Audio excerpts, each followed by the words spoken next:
From our current thinking, what the essential characteristics are is that they create win-win situations for all actors involved in this value chain. And this takes the form of a fairer distribution of the value created. And if you look at the dominant model of large value chains, this implies that small and medium-sized actors would need to gain a stronger position and be empowered to fulfill this function. Regarding the delivery of products, these products can be differentiated from mainstream products, as is also the case in small value chains, but they are provided in significantly higher volumes than a single farm could do. And that means that intermediate value chains operate at regional or interregional level and also deliver their products on this level, and that the consumer's access to these products is facilitated because consumers do not have to go to single farmers or on-farm shops, but have normal purchase channels to have access to these products. But to form these intermediate value chains, the key point is that the actors have to form strategic alliances along the value chain.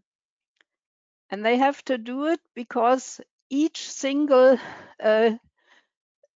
member of the chain does not have the resources to fulfill everything, but they need to cooperate, for example, in marketing, to get innovations into that chain, for knowledge exchange, for sharing infrastructure, and so on. But in contrast to long value chains, you have fewer intermediaries, but at least someone who coordinates the individual producers.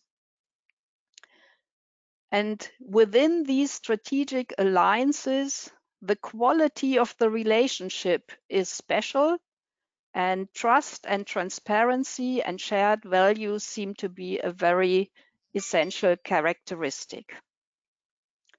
And if we now go to the optional characteristics, that means that how these essential characteristics are realized in real life is often open, or there are many different options how to do it.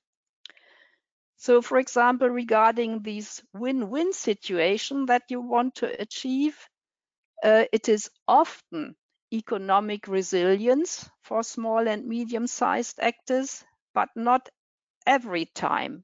The win-win situation could also have a different character, for example, improved knowledge access or access to innovations or whatever.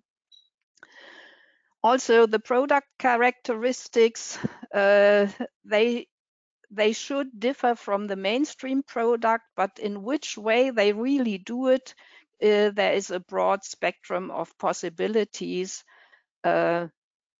And the same applies to the geographical extension of these value chains and how close the production is to the final consumers.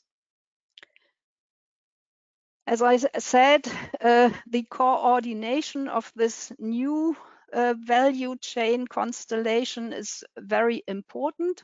And here we see two major models, how this governance is being implemented. On the one hand, you have intermediate value chains, we assume often in this bottom-up pathway, which is participative and consensus oriented, whereas there's also the opportunity or the possibility to rely on formal contracts between producers and intermediaries, or between partners of the value chain. but which are perhaps not so short term and not so much dictated by strong partners in the value chain. And values and motivations are very important for the identity, for the feeling of being a community in this intermediate value chains, but which values and motivations are prominent is also, that differs a lot between individual intermediate value chains, and the motivation may mainly come from establishing rural development and employment, but could also be to contribute to environmental protection or to exert social responsibility.